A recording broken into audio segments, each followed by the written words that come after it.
निश्चितता पे असर आता है। भर्ती बोर्ड ने दिमाग लगा लिया है कि अगर इनको एग्जाम डेट एडवांस में बता दी तो वही दिमाग में आ जाएगा बच्चे के कि भाई सेटिंगबाजी शुरू हो जाएगी। जो ये पेपर लीक ग्रुप है, ऐसा तो है नहीं कि हमेशा जेल में रहते हैं, इनके कुछ गुर्गे तो बाहर भी रहते हैं ना, कुछ पकड़ में नहीं आते, कुछ जमानत पा जाते हैं और गैंग भी कई सारे।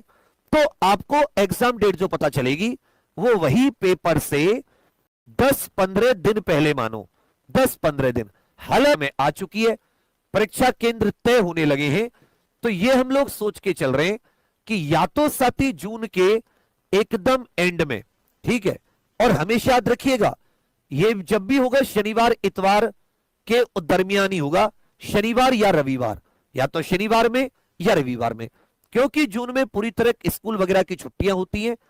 अगर ये जून के एंड में नहीं हुआ तो फिर जुलाई की शुरुआत में, जुलाई की स्टार्टिंग में ही यही शनिवार इतवार का। कई जगह आपने देखा होगा कई लोगों ने फर्जी तरीके से 11 जुलाई डाल रखा था। तो जब भी तुम्हें ऐसे कोई फर्जी बताए तो ये देख लिया करो कि क्या उस दिन शनिवार इतवार पड़ रहा है, और एक दिन में तो पेपर होगा नहीं, कम से कम 2 दिन 4 शिफ्ट चाहिए, सेम टू सेम जैसे इस बार हुआ था। तो आप लोग अपनी तैयारी जून एंड या जुलाई के हिसाब से करके चलिए। देखिए आपके पास दोनों ऑप्शन है, आप बिल्कुल कलम छोड़ सकते हैं, पेन छोड़ सकते हैं, जब डेट आए आप तब शुरुआत कर सकते हैं। मैं आपको रोकने नहीं आऊंगा, इवन कोई रोकने नहीं आएगा, क्योंकि आपका एग्जाम निकले ना निकले, आपके अलावा आपके घर वालों के अलावा घंटा किसी को फर्क नहीं पड़ता। अगर आपको अपने जीवन में फर्क नहीं पड़ता कि भाई मुझे मेरा एग्जाम निकालना है, तो किसी को कोई फर्क नहीं पड़ेगा। आप बेशक अपने आप को कितने समझाते रहो, तब पढ़ूंगा जब एग्जाम की डेट आ जाएगी, नहीं पढ़ रहा मेरी मर्जी, कोई उसको बदलाव करने नहीं आएगा, क्योंकि परिस्थिति विषय में आपके परिवार की भी आपकी भी दयनीय स्थिति है। समझते हो कि एग्जाम निकालकर इस नौकरी को पाकर ही आप थोड़ा सा अपने जीवन में आगे बढ़ सकते हैं, परिवार को खुद को एक सहारा दे सकते हैं, और उसके लिए आपको 48 लाख में से 60,244 माना पड़ेगा।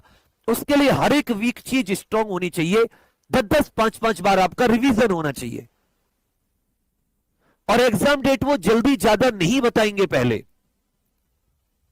और फिर जब आएगी फिर परेशान होंगे, और फिर उसमें कोई अंतर नहीं है।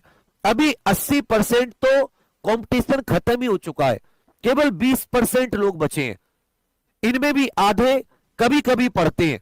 अब कंपटीशन नहीं है, अगर तुमने कुछ नहीं 8 से 10 घंटे अब से और पेपर तक लगातार दे दिए, अब से पेपर तक, मैं गारंटी कह रहा हूं बाबू 130 प्लस क्वेश्चन कोई नहीं रोक सकता।